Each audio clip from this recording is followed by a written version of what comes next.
পিয়াল পিয়াল যা বলছে সত্যি, আসলে এটা একটা যুদ্ধ। আমরা যখন জয় বাংলা লেখার ডাক দিলাম, তখন এই ছেলেটা অসীম সাহসে রাস্তায় নেমে জয় বাংলা লিখছে।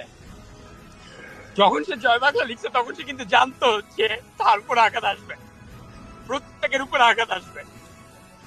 তারপরে সে সাহস করে গেছে, কারণ জয় বাংলা বাংলাদেশের মানুষের ডিএনএতে আছে। আজকে সে জয় বাংলা লিখতে গিয়ে মারা গেছে, আগামীতে আমি মারা যেতে পারি, আরো কেউ মারা যেতে পারে, কিন্তু জয় বাংলা লেখা আমরা ছাড়বো না। জানুয়ারি 10 তারিখ পর্যন্ত এই ক্যাম্পেইন চলবে। বাংলাদেশের অত্র তত্ত্ব যেখানে পারি আমরা জয় বাংলা লিখে দিব। এই সামান্য জয় বাংলা এটা কোনো নিষিদ্ধ স্লোগান না, এটা আওয়ামী লীগের দলীয় স্লোগানও না।